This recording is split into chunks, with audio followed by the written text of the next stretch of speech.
It's thank you, and I appreciate it. Retirement life is busy. What it actually does is free up more time for those things that are important in your life to take care of and to focus on. And so I've had time to put more energy into those things that connect me better with former students, connect me with the community projects that I've been engaged in. So, but the good news is that I get to decide. It was a wonderful experience back in 1982. I was the head men's basketball coach and athletic director at Wayne State University, and applied for the head coaching job here in Western Michigan.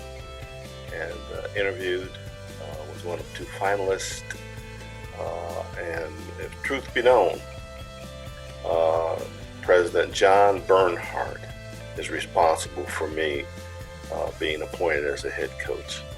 Of the two finalists, first of all, it was required that the incoming head coach, the new hired coach, have head coaching experience. The two finalists, one was black and one was white. And the recommendation of the athletic director at the time was to hire the other gentleman, the other coach, who was a good coach. But he did not have head coaching experience. I had head coaching experience. The athletic director at the time took the other coach's name to President Bernhardt. President Bernhardt listened, and he said, your requirements, your process, your policies stated that the new head coach would have head coaching experience. Therefore, I expect you to follow your policies, your procedures, and to implement those policies and procedures.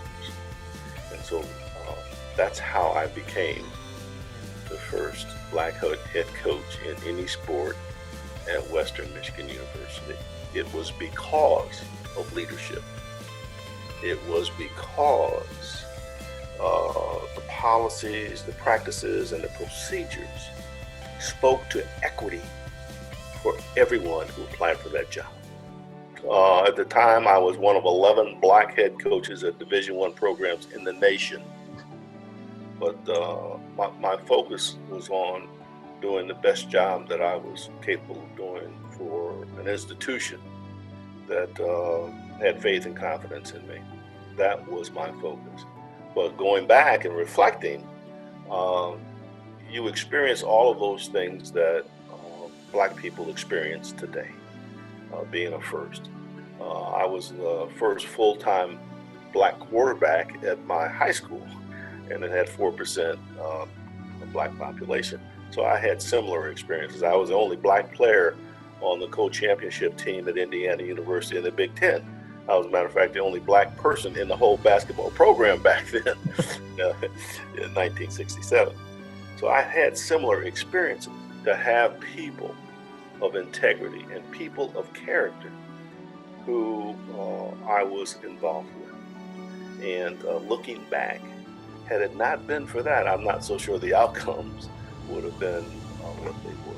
I'm fortunate enough in our community to chair the Citizens Public Safety Review and Appeal Board, which is a board that advises the city manager on complaints and grievances against our local police department. And we look at policy and process and procedures as well. And that's a passion for me. My passion has been throughout my life to dismantle institutionalized structural systemic racism. I've experienced it, and I don't want anybody, I want to try to help our nation resolve that issue. But we have to be very frank about the issue. It's racism. It's elite views of certain segments of our society. And my thoughts on that is that first you have to have frank, direct conversations about the problem. And our young people, thank the Lord, are doing that. And then I think you have to have some very specific data that supports the change. You've got to have some very specific outcomes that you're looking to achieve. You've got to have accountabilities for individuals or groups of individuals to implement those outcomes. And then you have to have a timeline that is not drawn out. These are the same experiences I had back in the 60s in terms of the turmoil in our nation, the turmoil in our cities. Same issues, same problems. And so unless we have accountability for change, unless we have a timeline that's very, very tight, we will be experiencing these problems 30 years from now.